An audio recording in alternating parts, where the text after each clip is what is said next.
va a llegar el gol del Arsenal. Özil. Marca Mesut Özil. Lacazette, Lacazette! Bad boys, what you gonna do when they come for you? Alexandre Lacazette. This is Arsecast Extra. Hello and welcome to another Arsecast Extra. As always with James from Blog. James, after 3 long weeks without Arsenal, goodly morning to you. Oh, goodly morning. It's a relief, isn't it? Oh my God. It was like kind of pre-season all over again. We even had a little, trip abroad in there for the team. It was strange almost walking to the ground last night after such a long break. I was like, what's this real? now? Is this a new season? Yeah, exactly. What dimension am I in? What's happening here? Who are all these people?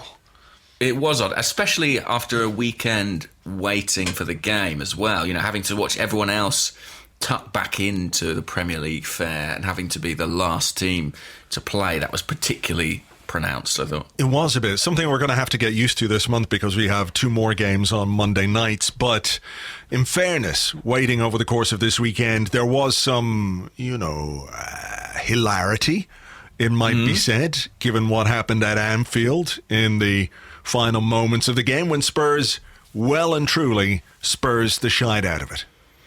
Yeah, that was quite extraordinary. And I was quite worried about them getting a point because I thought, with that and with the new stadium, this week, I didn't want any sort of thing that might, give them a bit of a boost, a bit of momentum. So for them to lose in the circumstances they did was particularly enjoyable. And I, for one, actually think they should be docked points for playing games in 2 different stadiums during the course of the season. I know there's absolutely no rule to say that that's what should happen, but I feel like it should anyway. This is my strong, firm belief that that's the right course of action for the Premier League to take, even though there's no precedent or actual reason for it. Sure. I think it should happen. Do you know what? I know that it was sort of half joking, but it does feel... We had a question about this, actually, but it does feel a little bit... odd to me that they sort of are allowed to do this so late in the season. It does seem like it's literally moving the goalposts, isn't it? Across London. Yeah. I don't know if there's any real significant advantage to them because it's a new stadium and what have you, but I just feel perhaps for the integrity of the Premier League, James, something which we and everybody who loves football holds high. I feel like we should protect the integrity of this league that sells its arse for money all over the place. Yeah, it's so precious, that integrity. Exactly. And this is going against that. And I don't know how anybody can look themselves in the mirror in Premier League HQ this morning and say, have we done the right thing? Are we allowing the competition to be as fair as it possibly could be? I don't think they can. Do you think the shame will eat away at their souls? I think they should be very ashamed of themselves. And I imagine their souls, which in no way they have sold to this point, those of the Premier League, correct, may finally begin to be corrupted. And that's a sad thought. That is a sad thought. Where it could go from here is anybody's guess, but it's downhill all the way. Downhill all the way. Anyway, look, we'll enjoy the shenanigans when they lose their first game at their new stadium in midweek, of course. But let's talk about our game. We wanted to get back to winning ways after a 3-week break. We did exactly that. We kept another clean sheet. And we moved above that lot, who were how far ahead of us 3 weeks ago, 4 weeks ago? 10 points? Something like 10 that. 10 points. Yeah. Crowing like crowy crows they were, sitting on a crowbar. That's what they were doing. And now, look how the crow has turned. The crow has turned. And the early crow didn't catch any worms. No. We have caught worms. Is that good or bad? It is good. I think sounds worse than if you're a crow, worms are delicious, right?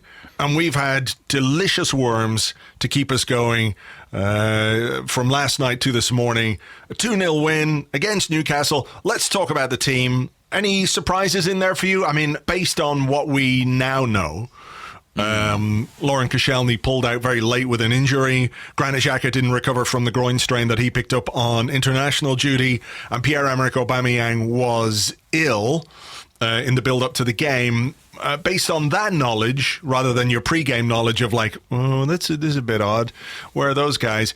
Any surprises about the team that he picked? Not really. I mean, no surprise to me that he kept with the back three, kept the wing backs in. I suppose from that point on, it all made sense. I was a little bit concerned, I'll be honest, about central midfield, just because, it was no Xhaka and no Torreira, and Guendouzi and Ramsey. I thought, defensively, is that going to have what we need? But one thing I didn't reckon on really was Newcastle being one of the most boring teams I can imagine. I mean, they are deathly dull, in my opinion. There's a pragmatism to the way that they approach games, isn't there? Particularly these big games where they go, we're actually not very good, and therefore we're going to just sit deep and make it as difficult as possible for the opposition to get past us. A five-man defence was very much a five-man defence, and everybody else was basically tucking in. You can see how they would try and hit us on the break, but I think we defended quite well on the front foot, actually, for the most part. There were one or two moments where a ball from deep might have caused us some problems. Thankfully, it didn't, but generally speaking, we dominated them, we dominated possession, and they really had no idea what to do other than stick to the game plan. Yeah, exactly that. And to a certain extent, I can understand the logic from Benitez's point of view. I mean, they're 7 points clear of the relegation places, but at this stage of the season, every point will count for them, and I think there was a sense of, well, as long as we stay in the game, if we can keep it at 1-0, we might be able to make them a bit nervy. And I suppose to an extent, there was a little bit of nervousness, certainly from the fans within the ground the second half, but I thought this was a very controlled, composed performance from Arsenal. And when I sort of sit back from it, I kind of think this is the kind of performance I imagine Unai Emery has been sort of wanting this team to produce for some time. Isn't it the kind of performance as well that you might attribute to a team that might be slightly higher up the table or has higher ambitions, or one of the big teams? If you're a big team, you're just back off a 3-week break, you're not match sharp really, you need to get back going again, you've got a few injury problems, you keep a clean sheet, you win 2-0, you control a game. It was very professional. It wasn't particularly exhilarating or exciting. There were some moments, of course, but it just felt like a really professional performance to do the job that we needed to get done. And if Liverpool did it, or City did it, or Manchester United or Chelsea did it, you'd be saying, yeah, that was a routine win. A team that was better than the opposition did what they had to do. No fuss. And there's a lot to like about that. Yeah, I think that's a really good point. And something I was struck by, I listened to the Arsecast on Friday that you did with 7am kickoff, where you talked about some of the stats from this season. And one of the things that came up was that we'd had less shots this season. And I think we only had something like 8 shots in the game.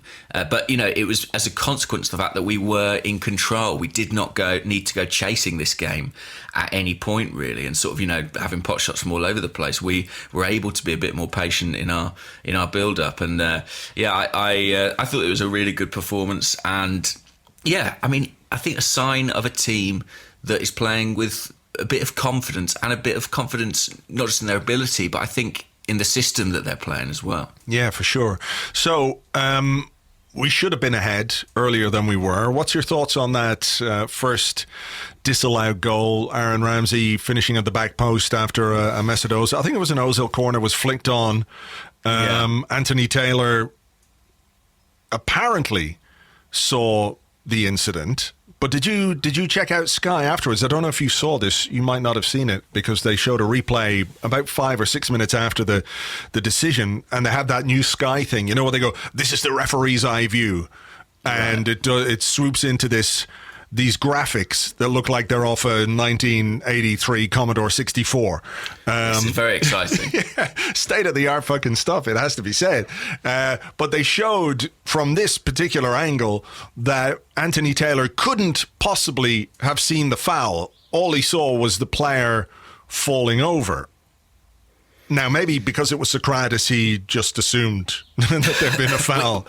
Which is a fair assumption, I would say 9 times out of 10. I didn't think... Look, I think if you're going to give a foul for that one way or the other, it could have gone either way. They were both holding on to each other. So if you're going to give a foul to Newcastle, it could just as easily have been a penalty to Arsenal. Yeah, possibly. I mean, I'm going to watch it again. My first instinct was that I thought it probably was a foul, but I just didn't like it that it was a foul because, I'm an Arsenal fan. I want us to score. Okay. Let me watch it now. So the corner comes in from Özil. There's a flick from Kolasinac. I mean, the problem is you end up watching the ball, so you don't just see it. So Socrates, they're holding each other. Lejeune. I think he kind of buys it, the player. He kind of buys it, doesn't he? Because Socrates is holding his hand, essentially. Yeah, holding his forearm, and he just sort of falls over. Yeah, I think as the ball comes over his head, he goes, "We're in trouble here," and he goes to ground. But I think the fact that he is holding him, means you sort of can't really argue with that decision. In my opinion, I think it's probably the right call. But you see, here's the thing: I can see every bit of logic in what you're saying there, every single bit of it. But because it's Anthony Taylor, sure, I'm absolutely loath to get on board here. And I think it's just one of those things that happens in the box week in, week out, that doesn't get punished. And I don't know how he's given it, based on the Commodore 64 replay that we see a bit later on. I don't know if I can find it here. I'm just going to go forward and just see if I can find this replay and show you the screenshot of it. I find this technology from Sky quite confusing because everyone's like, it's very exciting, it's very new technology. But I'm sure they had this like 15 years ago where they would sort of go into a player's head and like show you what they can see. There, I've just taken a screenshot of it. I'm going to upload it here and I'm going to send it to you, and you can see what Anthony Taylor apparently could see if these graphics are as accurate as Sky like to say they are. I mean, that's the thing. Maybe he's got bendy eyes that can look around the corner or something. So we never know. We're never going to know what Anthony Taylor could see. Here comes the screenshot. I'm just going to send it to you on the chat doohickey here. Okay. As soon as I can remember how to get the chat doohickey up, there it is down the bottom. I'm excited. Am I going to see the bridge of Anthony Taylor's nose? No, I mean that's in the foreground of the shot. Yeah, that's a shame, isn't it? Like when they put a GoPro on an albatross. Exactly. That way. Maybe that's what they should do. You see, he can't see. It's a travesty of justice. It should have been a goal. Was the linesman involved? He didn't give it. The linesman, if you watch the goal again, watch the linesman as the ball goes into the back of the net. He puts his flag down and does that thing where he runs back up the pitch as if signalling a goal. That's what the linesman does. So I don't think the linesman was involved here at all. Yeah, you're right. The linesman's heading back to the centre circle. Linesman's going, good goal. Yeah. Well, in that case, and now that I can see what Anthony Taylor could see out of, I mean, he can basically see Shkodran Mustafi's bum, basically, is obscuring everything. I can't understand how he's given it, but now that he has, I sort of can't argue with it, because it's one of those where people go, oh, we need VAR. But if VAR existed, I think that goal's getting chalked off. Right. Anyway, look, I think the basic point is that Anthony Taylor is history's greatest monster. On your Anthony Taylor parade. Yeah, okay. I mean, I did think his officiating generally in the game was pretty curious, I must say. Well, I don't know what your impression was at home, and obviously I don't have the benefit of replays or commentary during the game, but it felt like he let a lot go. That was my sense. Yeah, I'm not sure that I got that impression, certainly watching the game. I didn't get that impression. It was more about those big decisions and the second disallowed goal. I thought there was a yellow card for Monreal, which was maybe a little bit harsh because he went in with his studs. A yellow card for Kolasinac, which I kind of enjoyed because obviously... What was that for? Was that Kolasinac had been obviously saying something to him during the game, and at one point he called Ramsey over, and Ramsey was the captain. He said, look, have a word with this big Bosnian guy. I'm scared of him. I'm not having a word with him. You have a word. You're the captain. And Kolasinac must have kept chirping away, and at some point after another foul, he gave him a yellow card. But I'm not quite sure. It was after a free kick he awarded to us, as I recall. I think Arsenal got the free kick, but it was probably a bit of about fucking time, mate, you baldy prick. Yeah, probably that. Yeah. Probably that. in a heavy Bosnian accent. Yeah, I don't know what that is, and I don't want to do a stereotypical Eastern European accent to offend anybody, so I won't do that. So after that, I think the game kind of was a bit weird after that disallowed goal, and then we got an actual goal. Aaron Ramsey, a little bit of luck with the way that the ball broke back to him from Lacazette, but I was watching both the goals again, and both of them, I'm not sure you can necessarily attribute too much to Matteo Guendouzi in terms of the goals themselves, because so much happened after what he did, but both of them came from him making a pass from just inside the Newcastle half and playing it forward into the feet of an Arsenal player. The first one for Ramsey, second one for Lacazette. Ramsey, a lovely flick around the corner to Lacazette, took it on, went into the box, the ball broke for Ramsey, and there was nothing Anthony Taylor could do about this particular goal. Left foot in off the post. Yeah, and I think that is one of the things that Guendouzi does bring to the team, maybe over someone like El Neni, who I thought came on and did fine, but Guendouzi's first thought is always to look forward, and it is two forward passes that help create those goals, and both 1-2s as well of sorts. I mean, Ramsey does get that bit of luck, but he does follow in very, very well, and it's a really composed finish. I mean, not his strong side, his left foot, and he just kind of caresses it into the far corner and off the post. Perfect finish. And he, particularly in the first half, was brilliant last night. Ramsey. Yeah. Yeah, I thought so too. I thought we were a bit flat, coming back from an international break. That's not unexpected at all. But I thought if anyone was driving the team forward in the first half, it was Ramsey. He was kind of everywhere, because there were moments early on, maybe in the first 20, 25 minutes, I was looking at our midfield and I was thinking, you know what, I can see how we're missing Xhaka in this midfield. And I know he's a player who frustrates at times, but just in terms of where he picks the ball up and how he distributes the ball from those deep areas, that was kind of missing. And I think it took us a little bit of time to come to terms with having to play a slightly different way with Guendouzi, who likes a lot of touches. Ramsey, who likes to get forward, isn't necessarily the guy who's going to sit very deep. But there were even moments when Ramsey was back defending. There was a moment Newcastle broke the offside trap, and Ramsey was there to defend against whichever fucking stripey cunt it was. I can't remember. So he worked really hard in that first half, and probably that contributed a bit to his withdrawal in the second half. Thankfully, it appears to be just cramp. I was a bit worried that he might have aggravated a thigh problem that he had on international duty, or a calf or something like that. But I think he's at a point now where he knows where the line is in terms of how he can manage a game.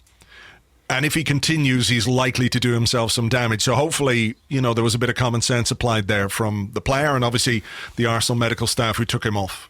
Yeah, I mean, Emery said it was cramp after the game, and 67 minutes he came off, which is pretty early for cramp. I mean, I think that speaks to quite how much ground he covered in that first half. And yeah, I think it's really important that he doesn't pick up a major injury at this stage, because he has become crucial really to the way we're playing. And I was concerned, like I said, a little bit about central midfield going into the game, but Ramsey's performance really allayed those fears. I thought he was fantastic, and he deserved the goal, certainly, especially after having the first one chalked off. Yeah. Can we talk just a little bit before we go into the second half about that chance at the end of the first half? Brilliant play from Arsenal. The Lacazette one, but, Iwobi with a back heel down the line to Kolasinac inside, to Ramsey, to Ozil, back to Kolasinac. Brilliant piece of defending off the line from Richie. But that would have been an amazing goal. And I think that kind of football, and we saw that a little bit more in the second half as well, was really encouraging. The team finally finding a bit of rhythm and a bit of cohesion towards the end of that first half. Yeah, it was the speed of the passing, I think, that was so impressive. in that move. And also once we got into the penalty box, I mean, Mesut Özil actually, it initially looks like he might be able to go for the shot, but he shows real calmness and perhaps unsurprisingly inside the penalty area to kind of keep the ball under control, let it back to Kolasinac, who finds Lacazette. It's also, I must say, a brilliant turn from Lacazette to turn and hit the shot like that. That's not easy at all. And he gets real power and real accuracy in it. It's really unlucky. It would have been a fantastic goal. I was struck, but in the commentary, I just watched it back on Sky, Alan Smith saying, "Oh, Lacazette with his wrong foot there, his right foot." I was like, what player have you been watching? But yeah, look, a fantastic move and would have been a worthy goal. And I think that's worth saying, actually, that even though, how many shots? We had 7 shots in the game. We could well have won this game 4 or 5-0. There was real efficiency to our attacking play. Yeah, if some chap hadn't disallowed a couple of our goals, we might well have half our goals. Our fucking goals. Jesus Christ. It's not like goal difference might be really important at the end of the season or anything. Yeah. God damn, now I'm angry again. I'm not really. Sorry. I'm not really, don't worry. Second half, it was kind of more the same, wasn't it? Lots of Arsenal possession, lots of domination, Newcastle doing very little. I did like the introduction of Aubameyang, though, because I think what he did was at a point in the game when Newcastle where they had to sort of say, well, we better try something because we're not getting anywhere the way we're playing. And I think they brought on Key and they brought on Kennedy and they brought on another striker. Aubameyang's presence on the pitch changed the way that we played a little bit. And you think of that way he went down the right-hand side, a great cross into the middle, which the goalkeeper came out and did very well with. But I think it was a good use of his substitute by Emery at that point in the game. Because, at 1-0, despite how much you're in control and how comfortable everything is, it only takes a moment for that lead to be gone. Whether it's a mistake at the back or a set piece or, just something, a lapse in concentration. And it's always a little bit nervy. So I like the fact that we went for it a bit more. Again, Emery not quite being as cautious as we've seen him be at times this season. Let's get a striker on. Yeah, I mean, protagonist is the word that he used in his first press conference. And this was a very proactive change. He inverted the front three, switched it to sort of 2 strikers with a number 10 in behind. And, it's just a huge test for any defence to be up against Aubameyang and Lacazette in that final half hour, especially when Aubameyang looks pretty fresh, to be honest. I mean, I don't know what sort of illness he had, but he didn't seem to be carrying the effects of it in that half hour. Maybe we would have seen it if he'd played more. Yeah. And I think Newcastle were playing with a back three themselves, so just having 2 strikers there gave them a lot to worry about. And I mean, look, we all know it paid massive dividends on the second goal. Yes, it did. The second goal from Alexandre Lacazette, again, Guendouzi pass. He just kind of flicked it up in the air. I'm not sure it was quite as measured as he might have liked. But Aubameyang's header, when you look at it again, is a really, really good header. He guides that header into an area where if the defender misses it, Lacazette can take advantage, and that's exactly what happened. Yeah, I must say, I sort of agree with you. I think it's a lovely goal to watch and the finish is particularly beautiful. But I also think that it's pretty bad defending throughout on the goal. I mean, Lacazette sort of flicks the ball about 30 yards in the air and then Aubameyang's header goes similar and then it bounces. Newcastle really should have dealt with it better than they did. But once Lacazette gets there, the way he lifts it over the keeper is brilliant. I know that you sort of have been harbouring a feeling that he's going to score some big goals between now and the end of the season. That was quite a big goal because although Newcastle weren't massively threatening, you never know at 1-0. Yeah. And, potentially they were going to sort of throw the kitchen sink at us in that last 10 minutes. And they have players who are sort of decent in the air, like Rondon. So there was a little bit of concern there, but that just settled everybody's nerves and wrapped the game up. Yeah, I have to say I'm really, really impressed with Lacazette. I think as the season has gone on, he's become more and more important. I feel like he feels he's an important player in this team now. Last season you could sense his frustration because he was in and out. He was being taken off after 60 minutes or 70 minutes. He had that spell out with a knee injury as well, which obviously hampered his form and hampered his rhythm. But this season, he looks like somebody who has become one of the senior players in this squad, doesn't he? And it's not just about his goal contributions and him scoring or his assists.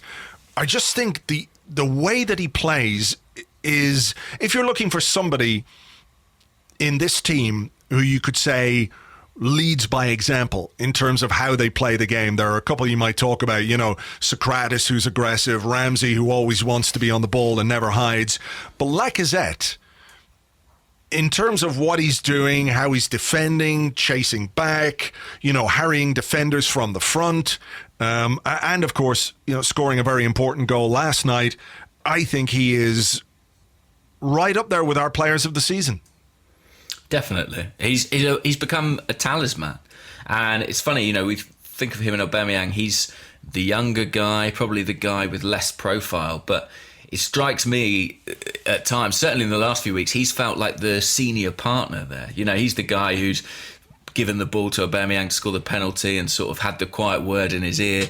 And he's the guy who I would back to finish the chances out of the two at the moment. I mean, what he's contributing as an all-round centre-forward is excellent, and I thought his performance last night was up there with some of the best that he's produced. But what you would have to say about as well is that he does tend to produce in big games, big moments. He seems to relish those occasions, and I like his attitude as much as his ability, and the way he's responded to Aubameyang's arrival, to the change in manager, has been fantastic. And I think he looks almost twice the player he did at times last season. Yeah. So he's really been superb, and whatever he's found, let's hope it keeps going. Yeah, absolutely. And I don't quite understand why people can't see this in him. I had a tweet from a guy called Karthik Gunner, who said somebody was referring to him as the French James Beattie. You're like, what the fuck are you watching?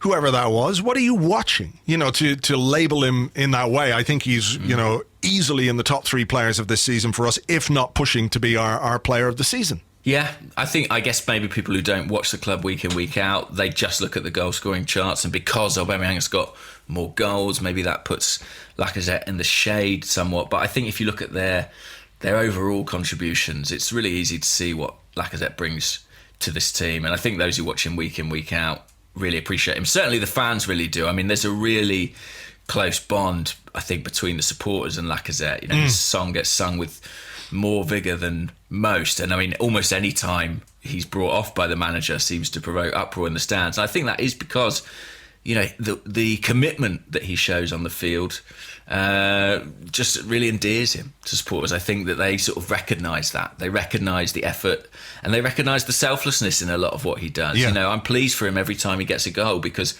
he spends a lot of the game doing sort of dirty work that you're not necessarily going to get that much praise for. He's going to appear on the highlights. But when the chances come his way, I mean, some of the finishes from him this season have been exquisite. Yeah. Another goal disallowed right at the end. A strange one. Anthony Taylor seemed to signal for handball, even though it was clearly off the goalkeeper's hand. And goalkeepers, as we know, are allowed use their hands. They're allowed to handle the ball. They are. It could have been for something else, could have been for obstruction. Either way, no reason to disallow that goal. I think I'm going to write an album about Anthony Taylor, and I'm going to call it Baldy Shitbag. Might not get on the shelves of Woolworths. Is that not the greatest hits of Phil Collins, that album?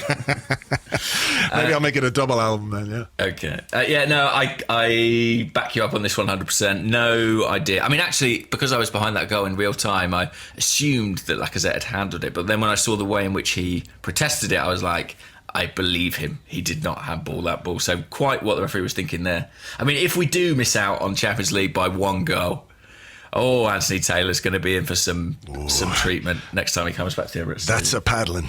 That's a paddling, let me tell you. Talk to me, James, about Mesut Ozil. Am I going to get in trouble? No, it's fine now. Everything's fine. It's all in the past. Great pass for Aubameyang. That was a beautiful ball. I saw people saying Aubameyang should have finished that. I don't know. I mean, it's a tricky angle, I think. It is, yeah. Yeah, he was pushed quite wide, in fairness. And he got a lot of power in the strike. I think Mesut Özil is fully reintegrated now, and I think the fact that he stayed on as long as he did, 84 minutes, tells you what Emery makes of him and how important he suddenly is in this team. And I think, whatever went on between the player and the manager, and I think you'd have to be crazy to think something didn't. It seems to have been consigned to the past, and right now that's working for us because his use of the ball throughout the game was very intelligent. And what I was encouraged by was Özil sometimes does that thing where he kind of, he presses, but in a way that's a little bit half-hearted. Like it's kind of indicative of a press, but he doesn't actually commit to it at times. And I thought against Newcastle, he went into a couple of challenges, even a couple of aerial challenges that I raised an eyebrow at and thought that's a little bit different from him, actually. Yeah.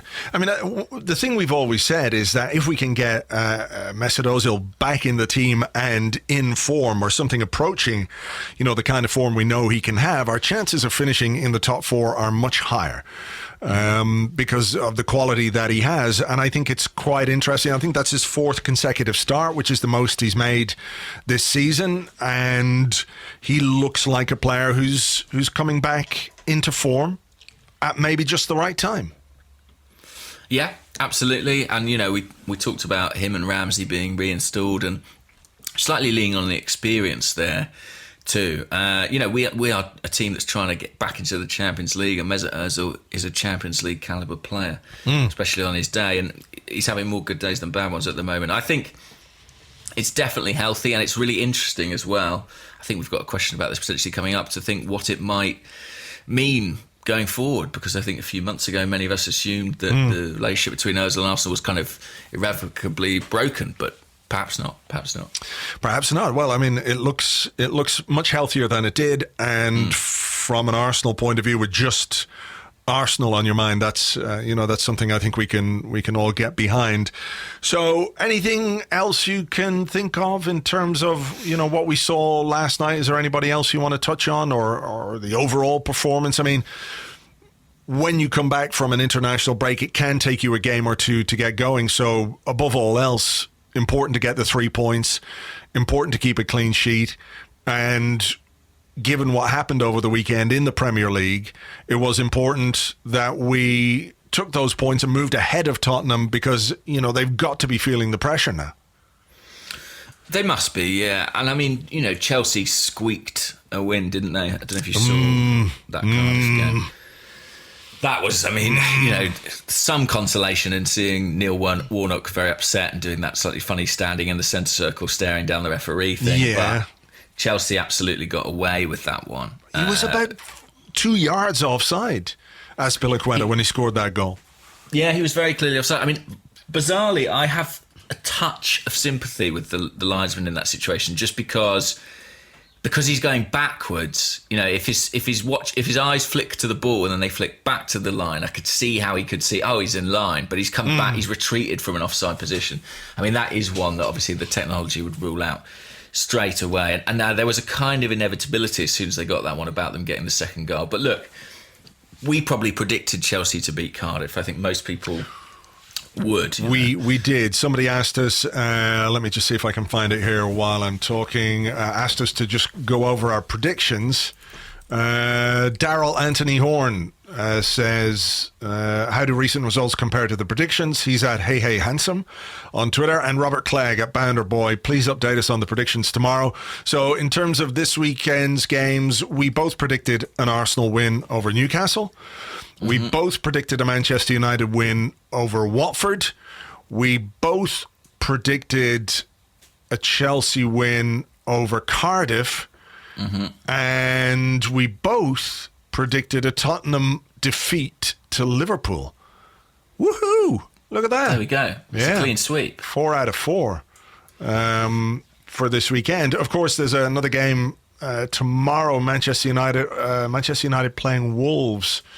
Yes, I've gone for a draw in that one. And I've gone for a United win. So obviously I hope you're right, but also I hope you're wrong in that it's a Manchester United defeat. That would be good. Are there any other games of relevance? Obviously Spurs play, don't they? They're in their first game at the new they're playing Crystal Palace, in which I predicted a draw and you predicted a win. I'm hoping the new surroundings are so weird and unfamiliar that that they just can't pass the ball properly. Well, we didn't win our first league game at the Emirates We Stadium, only just about drew it, didn't we? If I recall 1-1 correctly, with was it Aston Villa, Theo or Gilberto Silva, penalty? The Theo Walcott cross, I believe. Right. Yeah. I remember watching that game in a bar in Barcelona. Back in the day. I also kind of hope that like a load of the seats aren't screwed in properly and they fall off, and that the turnstiles don't work, and that the bogs get all clogged up.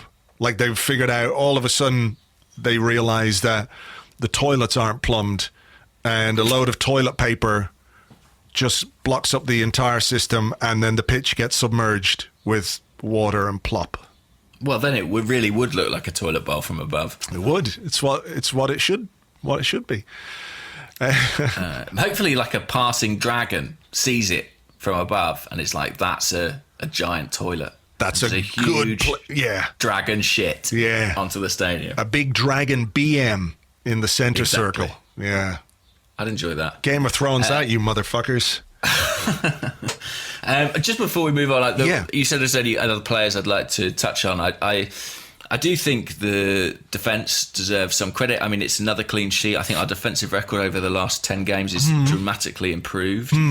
And I think the wing-backs too. I mean, they're doing some really great work. And, it's not long ago that we were looking at the right-back situation. I know we're playing with wing-backs now and thinking without Hector Bellerin, we kind of haven't got anything there, alternating between sort of Mustafi and Lichtsteiner.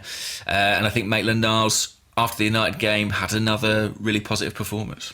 I thought Maitland-Niles was very good again, and he does appear to be growing into that role. And over the course of the international break, I have to say I've grown fonder of Ainsley Maitland-Niles, because I watched one of those videos on Arsenal.com. You know, those ones where they put the two players together and they ask them a load of questions like, name the French World Cup winning squad from I watched whatever. It, yeah. Did you watch that? With Iwobi. And Iwobi's quite funny, but Maitland-Niles, he's super dry sense of humour. And the last question is like, who are name the top 20 people in the world who are most followed on Instagram. And one of his answers was like, I don't know, Oprah Winfrey? And and Iwobi's going, come on, man, what is he doing? And he's going, I don't know about this shit. I know about football. That's what matters. I thought that was great. Yeah. He's a good character, but he's also a very good player by the looks of things. And I think he's growing, and he seems to be. I liked watching some of his interactions on the pitch with teammates yesterday. After he just missed Aubameyang with a cross, the kind of moment between them, and there was little things that showed me that the rest of the first team are kind of accepting him as one of their own and part of that group now. And that's, I think, a really important thing for a young player. Yeah, absolutely. And, given the fact Lichtsteiner wasn't even on the bench, we had Jenkinson on the bench. I don't know if Lichtsteiner was injured or whether it's just the natural progression of this loan spell of his that, hasn't really been too successful.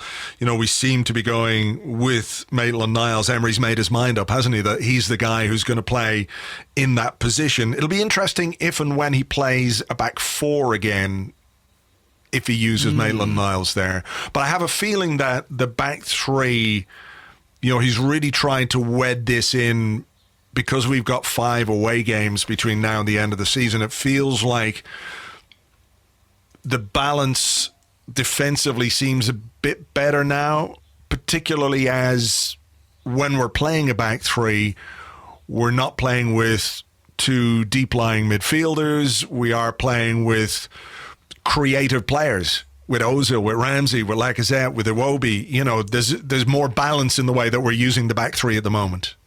Yeah, and balance is something we've been looking for all season. I think particularly on the road, we found it difficult to strike. Sometimes we've been a little bit too negative or too passive. If we can keep the system, and I think it is what we'll keep for these away games, and try and keep that intensity about our game that I think's been really impressive, we've got a chance. I mean, it's a little bit scary looking at it. 7 games to go, 5 of them away. I mean, that feels like a hell of a lot of away games at this point. But, we've done everything we can really to put ourselves in a good position. And when you look at the league table, we are the front runners for that third spot, and a few weeks ago that did not feel particularly plausible. So, No.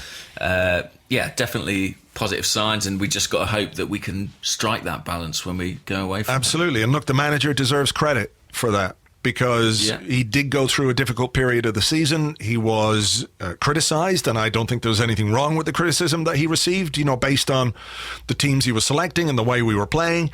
But he's shifted it a little bit. He's made a change, and he's seen that wasn't working. He's gone a slightly different direction, and the benefits are there. We're winning games, we're keeping clean sheets, so long may it continue. Long may it continue indeed. All right, we are going to take a break right now. We're going to come back with your questions and more in part 2 right after this.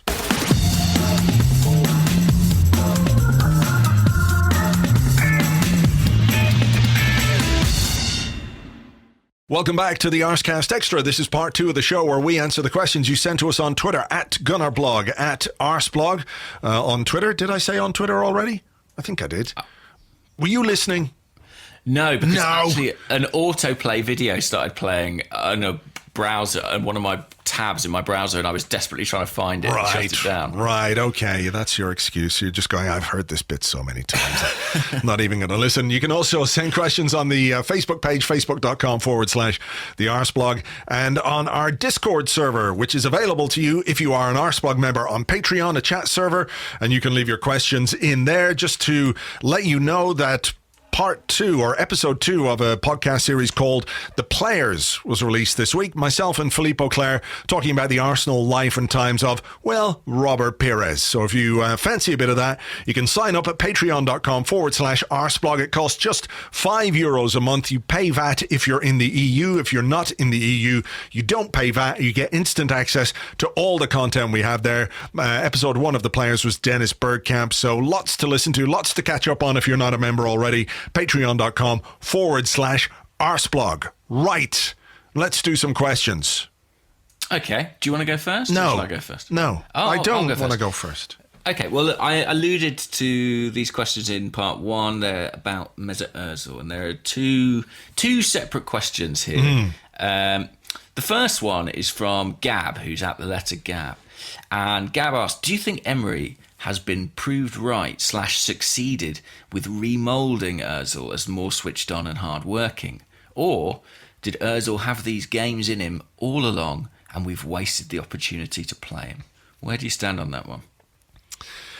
Without wanting to open up the whole thing again, there have been problems this season. Whether people like to believe it or not, there have been problems behind the scenes. I think I think we all know that Ozil is capable of these kind of performances, right? We know that he's got amazing vision and craft and quality. Were we seeing enough of it? Was it down to Emery's tactics? Was it down to Ozil and how he was feeling at that particular point in the season? Maybe a combination of all those things. Regardless, there were problems. Those problems now appear to be a thing of the past, and I think Emery deserves credit for the way he's handled the situation. I think a manager has to try and instill as much discipline as possible into a squad. And maybe it takes some players a bit more time to get used to it and a bit more time to knuckle down and to understand this is what's expected of them, whether they're a star player or whether they're a young player. This is what the manager wants. I think Ozil as well deserves some credit too. I mean, people will say, well, he's paid £350,000 a week. This is what he should be doing. I accept that, absolutely. But what can you do when a player starts producing and finding form on the pitch? No point criticising him for that. So I do think Emery deserves credit for the way that he's handled the situation. Ozil looks more interested. He looks more comfortable with what he's being asked to do. He looks more involved in games. He's more switched on. He's more focused at the things that he hasn't always been considered particularly good at, and that's his defensive work.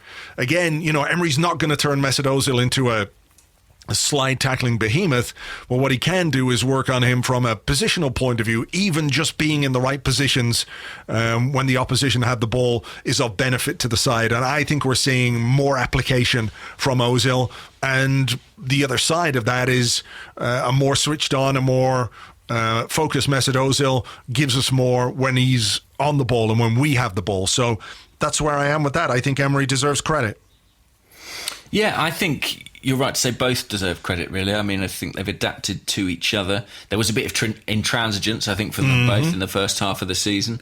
Probably it looked to me like both men kind of digging their heels in, and I understand entirely why a new coach would have to do that, really, and couldn't really allow their authority to be threatened by any individual player, however talented they are, however high their salary might be. But they seem to have found a way of working together now. You know, Emery, we know he's a guy who's very focused on video analysis, stats analysis, and he must be pouring through those things after the game and being pleased enough by what he's seen from Özil to keep picking him. And so I think Özil must be doing stuff, you know, that's beyond the obvious. I think he is probably contributing more defensively. He's probably covering more ground.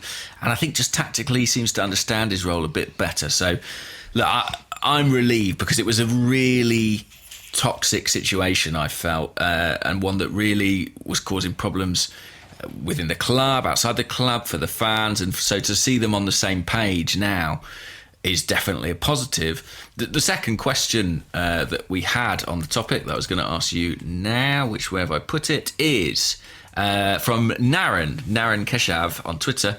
And they ask, with Unai publicly saying Özil is playing like we want, quote, are the chances of his summer transfer slim? And how is this going to affect our recruitment? I don't know if they're slim. It occurred to me maybe that where we finish this season might have an impact on what our decision might be when it comes to Mesut Ozil. Go on. In that, if we have Champions League football again, then that's the level that you want a player like Mesut Ozil, right? Mm-hmm. I think you called him in the first part of the show a Champions League player. Yeah. With Champions League comes increased revenue, perhaps making it easier to deal with the wage packet, if that's an issue for the Arsenal board or for the people that run the club. You know, increased revenue will help in that regard.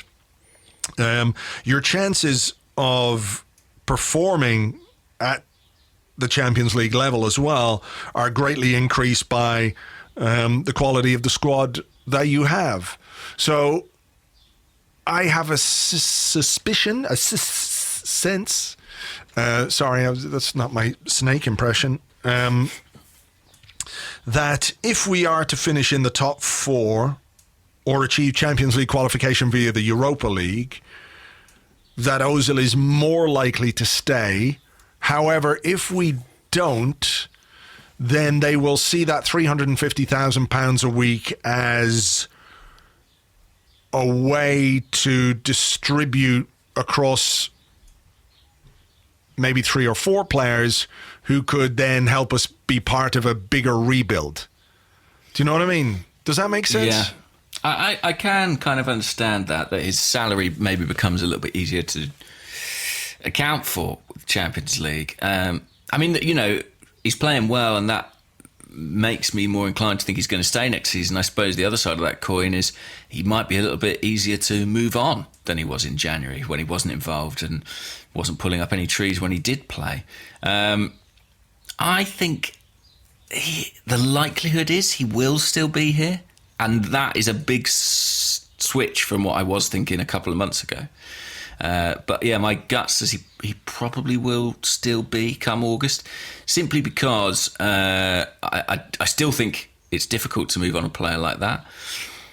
And I think he's sort of doing enough to warrant keeping him. But the only thing I would say is that when I look at this team, and as much as I'm enjoying this team and the way it's performing right now, the fact that Aaron Ramsey is such a key component in it, and to an extent Ramsey and Özil being reintroduced, I haven't.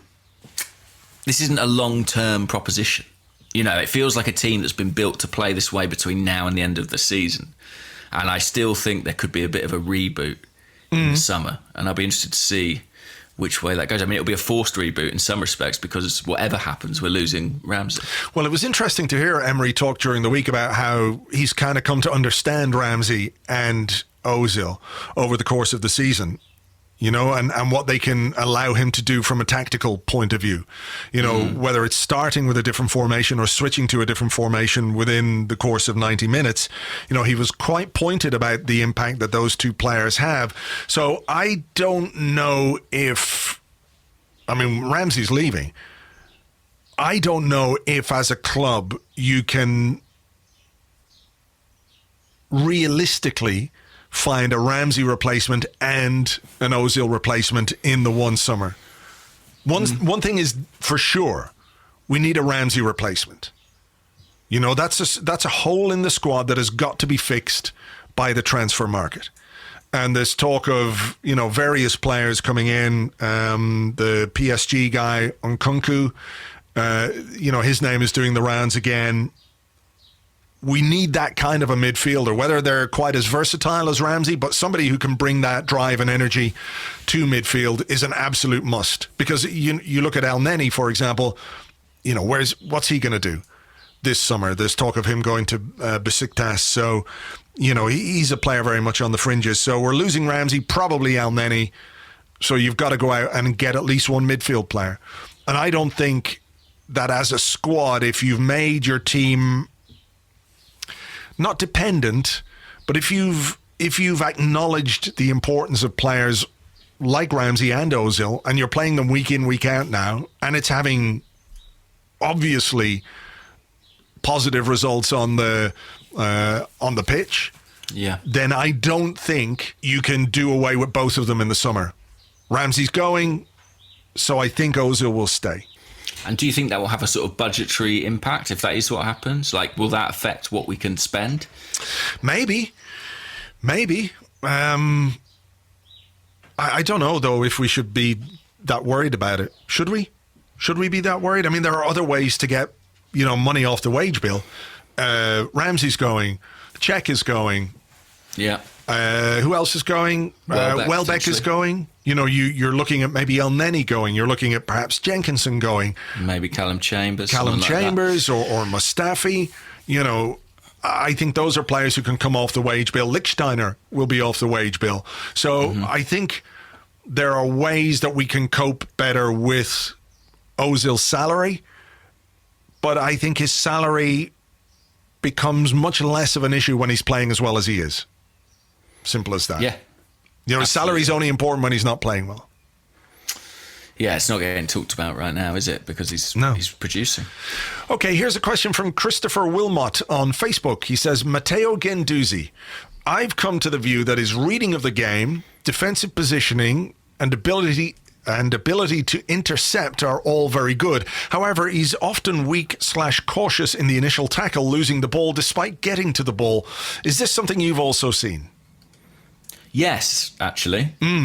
I think he does a curious thing, Guendouzi, where he goes into tackles where he does quite well to get there, but he goes into them a little bit half-hearted, is too emotional, but almost half, like his physicality is not quite as it should be. With not enough conviction, I think might be a good way of putting it. Yes, exactly. I'm not accusing him of lacking heart. I think he's got plenty of that, but it's like he goes into the tackles.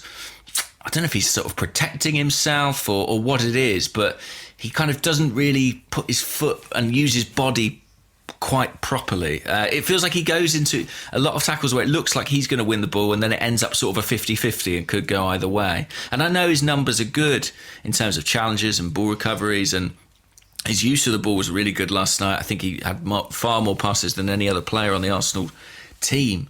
But that is something that I have noticed, and I wonder if that's just a bit of youth and inexperience, maybe. Maybe, yeah. There was one in the second half where I think it ended with Key shooting wide. I mean, it was not really a big chance or anything, but it came from a 50-50 close to the edge of our box where, again, he didn't go into it with the right amount of conviction. It was sort of half-hearted, that one. Is it partly because he's sort of always half expecting a referee's whistle, it feels like to me. Still, that I think that's still a bit of an issue. And what's really interesting is now teams are targeting him when he's got his back to the opposition and he's receiving the ball. They're on him like that. They're straight in the back of him. And where I think I'd like to see some improvement in him is in that situation, that he still hasn't quite got to terms with how quickly players are going to put you under pressure in the Premier League. And when they do put you under pressure, you can't just fall over and expect a free kick to be given, because most of the time it isn't. Ask Mesut Ozil, for example. He gets very frustrated by that, and that's something that Ozil still struggles with a bit at times. But if you're playing in centre midfield, you need to be stronger, and you need, when you're receiving the ball, to be able to protect it. And I think that's a little bit of a weakness in his game that was evident a few times last night. I think it's something that the opposition teams and coaches have noticed, and that they are all, even Rennes did it in the Europa League game. The minute he's receiving the ball, there's somebody up his arse. And quite often it forces a turnover in favour of the opposition. So that's something I think he really needs to work on. I absolutely take the point about, his work rate, his energy is fantastic. His positioning is pretty good when it comes to cutting off passing lanes. I think, to me, though, despite that, I sense an element of fatigue from Matteo Guendouzi at the moment. His first touch last night was a bit off, and I think that's maybe just a side effect of him being at a point in the season where he's played probably more than he thought he was going to play, and probably more than anybody thought he was going to play. He's put in a lot for this team, and he is still only 19, and there's a lot to like and a lot of potential, but I think we have to be realistic about what the physical demands of that will do to his performances, right? It's not just about how far he can run or how fast he can run or whether he can chase back. It's the simple things that, when you're feeling a bit tired, become more difficult and more heavy-legged. And I think there was some evidence of that in his performance last night. Yeah, I think he might be a bit mentally drained as well, to be honest. I mean, it's been a crazy season for him. I think he's far exceeded expectations. And I don't mean in any way to kind of, tread on his potential. I think he's got enormous potential, but this is an aspect of his game that he can definitely improve in. And I actually thought, I know we've sort of been criticising the referee, but the referee, it struck me, had a bit of a sort of amnesty around Guendouzi last night. He didn't blow up as often as Guendouzi was expecting. And I'm not even saying that was correct, but I think it might be good for him. Just because I feel like he buys a lot of free kicks, very soft free kicks. He does a lot of sort of just falling to the ground as soon as he feels the presence of someone behind him.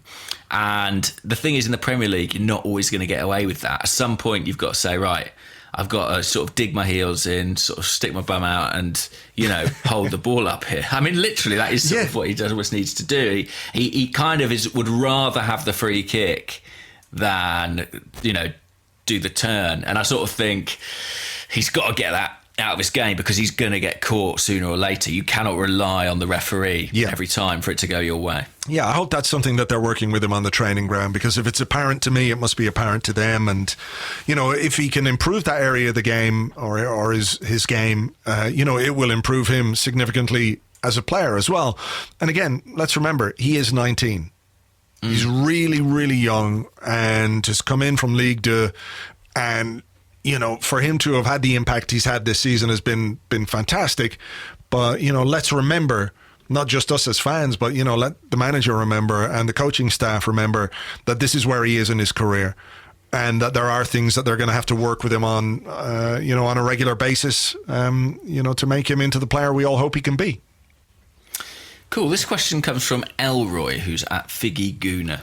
And Elroy asked, what's your take on the Zubizarreta links to Arsenal as technical director? It feels a bit... 2 and 2 together? Yeah. A little bit sort of, I don't want to say lazy, but it's Raul going back to Barcelona, isn't it?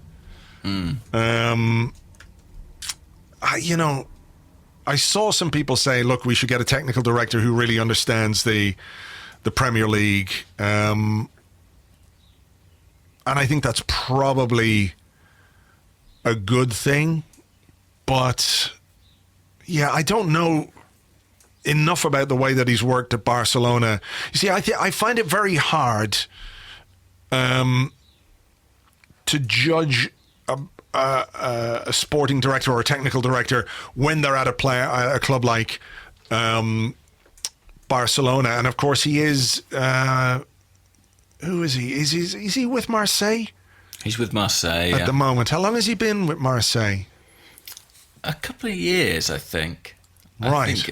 Let's have a look. I'll have a look while you carry on thinking. On January 5th, 2015, Zubizarreta was sacked as Barcelona director of football by the club president. On October 2016, he signed with Ligue 1 Marseille in the same capacity.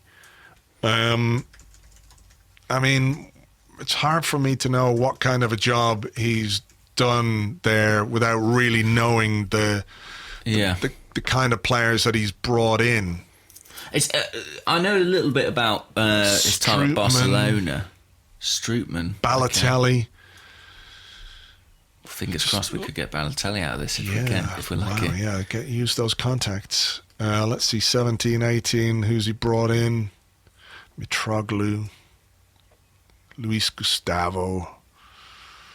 Yeah, I don't link with Arsenal. Yeah, at one point in their career. I don't know enough about the players that he's brought into Marseille to have an opinion on him. Yeah, I mean, at Barcelona when he was sacked, he was widely criticised for his transfer business, and to be honest, I'm a little bit confused exactly about what the delineation of responsibility was at Barcelona in that time. Because if you look at Raul Sanllehi's CV, as I did on LinkedIn the other day, it said sort of director of football Barcelona, and Zubizarreta was also the director of football at Barcelona in that period. But I guess they're just slightly variations on that theme. Zubizarreta seemed to be the guy who was heading up recruitment. You know what it was? Sanllehi was director of football, but Zubizarreta was director of football. Ah, right. So that's how you figure it out. That does make sense. So his time at Barcelona was sort of marred by some seemingly unsuccessful signings. A couple will be familiar to Arsenal fans: Thomas Vermaelen, Alex Song. They were some of his less successful deals. He bought and sold Alexis Sanchez for Barcelona, so we had dealings with him in that case. I mean, look, he was also part of the deals to sign Rakitic, Luis Suarez, Ter Stegen, which was initially seen as a flop, but he's now established himself as first choice there, so maybe not such a bad deal looking back. So it was kind of an interesting period, but Barcelona had other problems, I think, beyond him at that time. I think you also make a point, this is not Barcelona. This is not Barcelona if he comes to Arsenal. He's punching at a different level, and I think it would be a very different challenge. Yeah. There's not the same margin for error, is there? No. I mean, I know he's got the relationship with Sanllehi, and I think that means his candidacy is probably real. It would be surprising if he wasn't someone considered by Sanllehi, just given... And there's that, you don't want to be too short-handed about it, but I suppose the Spanish thing, the fact that they were looking at Monchi, another Spaniard, and maybe Zubizarreta might be next on the list. I was more intrigued, let's say, by the links to the guy from Lille. What's Luis his name? Campo? Yes, I believe that's his name. Is that definitely his name? I've suddenly panicked. Yes, Luis Campos, that's right. And he intrigues me more because he, of course, is the guy who was at Monaco when they made, was it like the Champions League semi-finals? The team that had, Mbappe, Bernardo Silva, Lemar, Fabinho, Bakayoko, Mendy, these kinds of players. And he did a particularly interesting job because he was brought to Monaco. He'd been chief scout under Jose Mourinho at Real Madrid But then he went to Monaco when they had an awful lot of money, when they bought the likes of Falcao and James Rodriguez. He was brought in to kind of mastermind that project. What happened was the plug essentially got pulled financially, and they had to massively recalibrate their expectations. And he stayed there and helped construct that team that not only was very effective in Liga and in the Champions League, but was also incredibly lucrative for that club and sort of funded the next phase of their regeneration and spending. And I think the work he's done at Lille has been, by all accounts, sort of similarly structured. So in terms of the profile and the experience, I'd say he's someone who maybe appeals to me more than Azou Zarate. Yeah, for sure. It feels like a job for a Raul's mate, kinda, to me. Yeah. But we'll wait and see. A couple of quick ones here. We had a load of people asking about this because there were transfer links to this player during the weekend. So ML Shazley, who's at ML Shazley, says rumours regarding Ryan Fraser. Thoughts? Dumola Adewunmi at Dems87. Rumours of Bournemouth's Ryan Fraser being a potential summer target. Your thoughts? Wayne Wrights at Wayne_Wrights. Opinions on Ryan Fraser. What do you think of Ryan Fraser? I like Ryan Fraser. I think he's a really talented player. He's got 10 assists in the Premier League this season, which is not to be sniffed at. 6 goals too. He's 25. It's not a name that's going to have people, rushing down to the club shop to get the name printed on their shirt. But I think he's a pretty effective wide player. I also think David Brooks is a really exciting player at Bournemouth as well. But, I suppose it's one of those signings that maybe it feels a bit more Europa League than Champions League.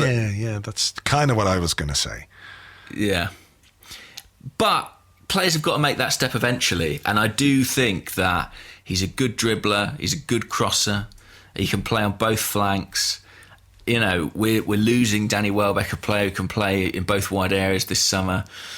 I wouldn't be averse to it. I'm not sure he's someone who walks into the team and suddenly, takes us up a level, but I think he would be a useful player for the squad. I think if you said to me you can keep Denis Suarez or you can have Ryan Fraser, I would genuinely have Ryan Fraser. Yeah, I guess so. But that's kind of like saying, here's a cheese sandwich or a handful of dirt. Sure. I just feel a bit for Denis Suarez. I thought yesterday he might get an outing, especially having been with the squad, during the international break and played in Dubai and all that. I thought maybe this might be his time, but it wasn't. I think during the course of this month he is going to get some playing time, and at that point we can make a more reasonable assessment of what kind of a player he is.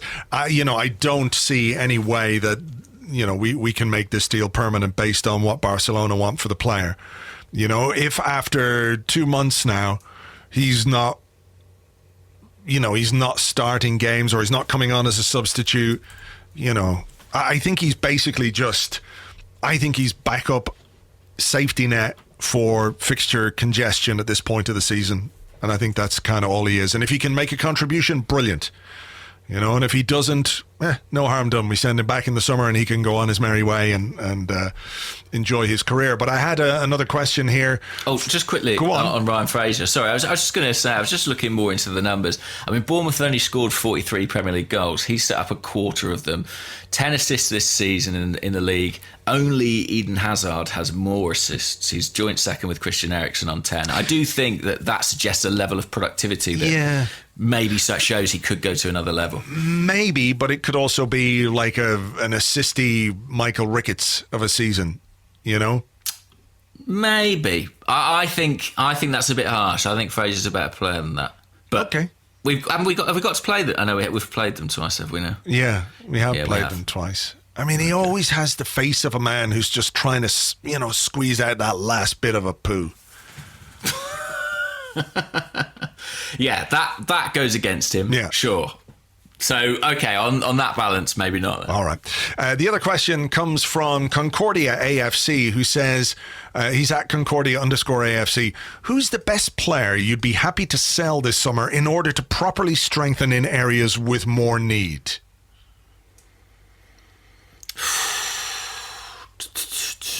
best player. That's a very hard question. It is, isn't it? Considering what we just spoke about Mesut Ozil and what we just said. I'm probably going to say something upsetting. Go on.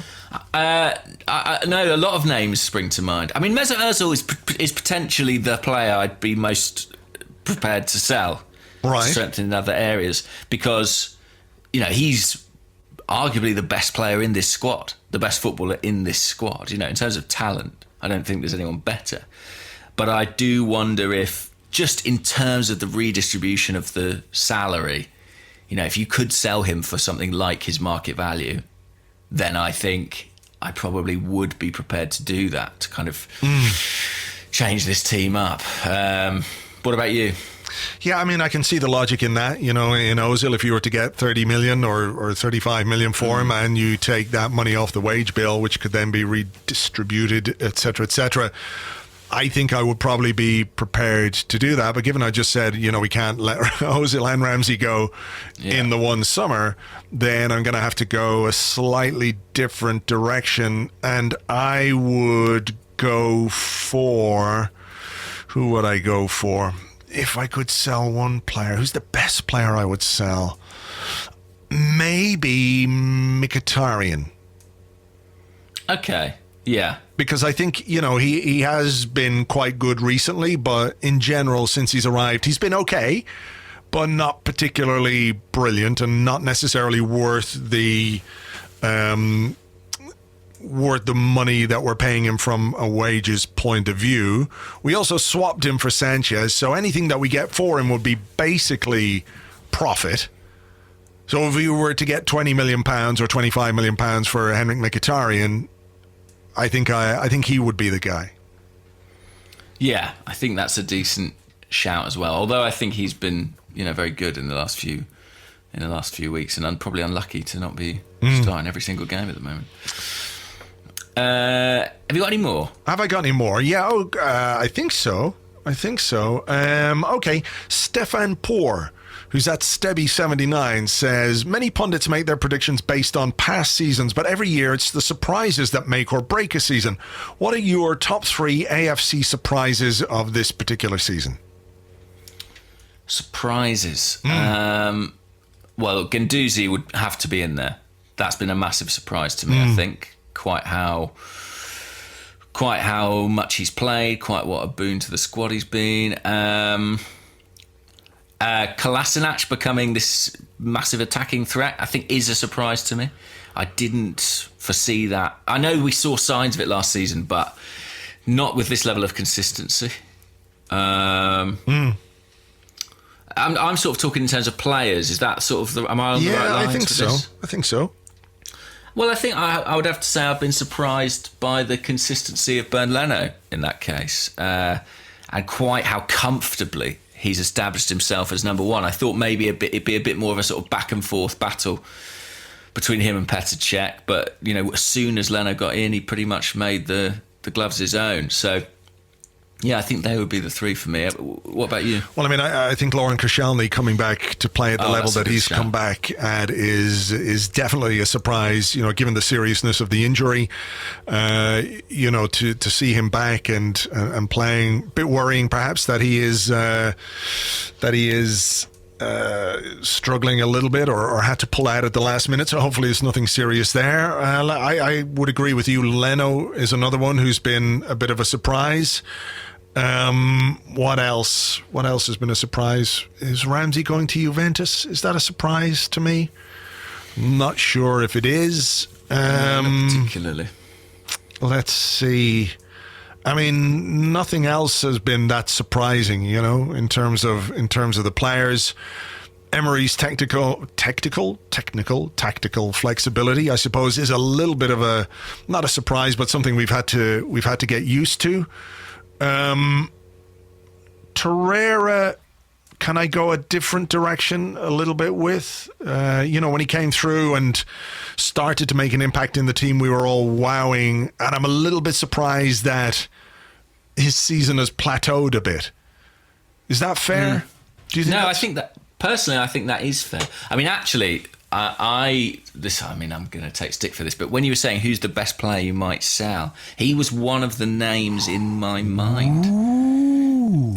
Just because I think he's really good. But, if someone came in this summer, let's say Barcelona had seen enough of him and they thought, we like Torreira, we're going to have him for 50 million or 60 million or something like that. I wouldn't necessarily turn my nose up at it. I think he's a really important player, and I think maybe next season we'll see more from him and see the best of him. But definitely in the second half of the season, his role has faded a fair bit. It's a curious one. I mean, I sort of can't quite put my finger on how and when it happened, but it did. If you think about when he scored against Spurs in the 4-2 win, was that October, November? And he just felt like such an integral part of the team at that point. And then yesterday we played a game, and there've been a few games recently where we've played without him, and he hasn't been enormously missed. Yeah, I mean, look, he can't play again until the Watford game, so he'll miss the Everton game at the weekend, but he can play against Napoli in the Europa League. I kind of hope or wonder if the suspension, while you never want to see a player out or suspended, might have come at a reasonable time for him. I noticed, I think during the international break, he didn't play a great deal for Juventus or for Uruguay. He was on the bench for a couple of their games, so maybe there's something going on physically that we're not quite aware of. But, I just thought that was a little bit of a surprise, given he's sort of established himself so well in the team. And I'm not saying he's played badly or anything like it, but not quite at the same level, because everyone was going, this is the guy, this is who Arsenal have been missing. And now look, he's not quite there. So maybe he can give us a good surprise between now and the end of the season. Yeah, exactly. And it's not to write him off at all. I think, he's a player in a new league, and it's definitely been physically demanding for him, especially playing in that kind of style. But I think it is fair to say he's plateaued a little bit, in terms of the progress he was making early on. Okay. I'm actually all out of questions, but I'm happy to answer more if you got them. Okay, let me have a look here and see. I'm not sure I've got too many left. Okay, here's one from Jez at JCAFC1. He says, UEFA Cup or third question? UEFA Cup, which of course is the Europa League. He says, our European record is abysmal, and winning that trophy would help. It would also mean top seed for Champions League draw. What would you prefer? He said, both also good. But if you had to choose between finishing third and winning the Europa League, what would you choose? Yeah, it's interesting, isn't it? Because people, one is a trophy, one is a piece of silverware, and that's what's really going for the Europa League. But there is still something a bit League Cuppy about it, where it's sort of a trophy, but do you get the credit you deserve? I've never seen Arsenal win a European trophy, well, at least I can't remember it since the early 90s, which I have sort of dim memories of. So I think... So that's what's pulling me maybe in that direction. But actually, I think in terms of our development and in terms of what it would mean to finish above Spurs, I think I am going to have to go for third. Yeah. Wow. You? Trophy. Trophy. I can see what you're saying and the benefits of, we could still finish above Spurs because it said third or trophy. You could finish fourth. And there's every chance that Tottenham could finish outside the top four. And I know what you mean about, measuring the progress over 38 games. But winning a European trophy is not something this club has done too many times. No. Also, winning, we look like we're going to get back to, or we're in a good position to get back into the Champions League. I can't see us, as much as we all want to be there, I can't see us winning the Champions League. No. So on that basis, our chances of winning a European trophy are slim, as long as we're playing Champions League football. Whereas this feels like an achievable thing. I mean, you say that, Andrew. All we need to do is go out in the group stage and we'll be back in the Europa League. Lovely. Yeah. Have a crack at that with the Champions League squad. It's actually, I think, a genuinely... Some people might say it's simple, you got to take the trophy. I think it's a little bit more tricky than that. I'm being swayed by your argument, but... Because I sort of forgot that if we win the Europa League, we can still finish 4th. I mean, we could do both. We could finish 3rd and win the Europa League. I mean, that's definitely my ideal. Yeah, of course. The problem is as well, if you choose not to win the Europa League, you do run the risk of losing a final to Chelsea, which would be very, very painful. Yeah, but you could also beat Chelsea in a final, which would be fucking amazing. Yeah. That's true. Know?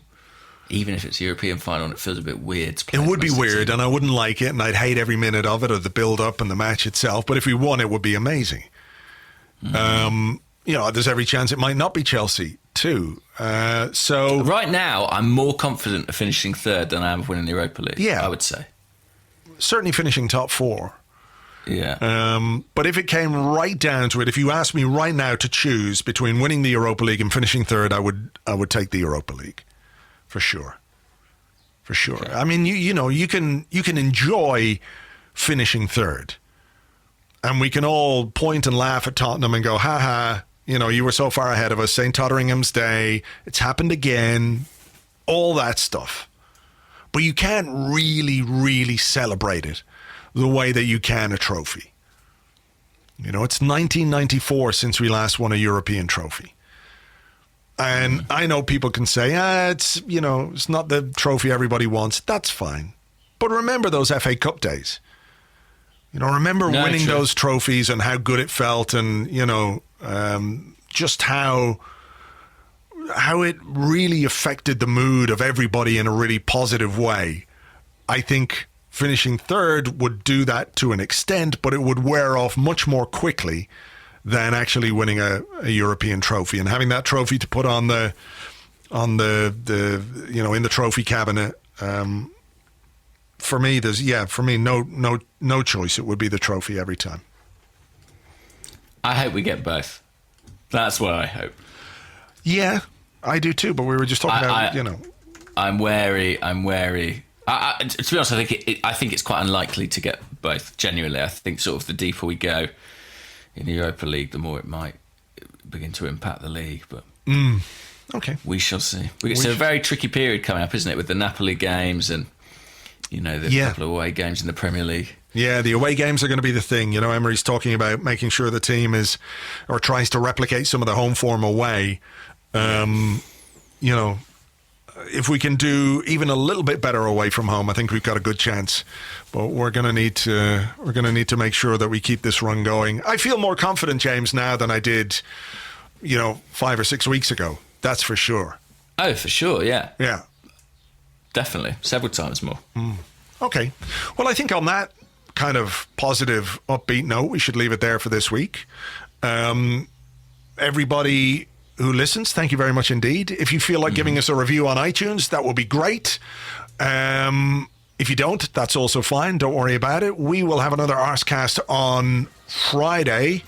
Looking ahead to the Everton game on Sunday. So join me for that. We'll be back next Monday with another Arsecast Extra. So until then. Bye-bye.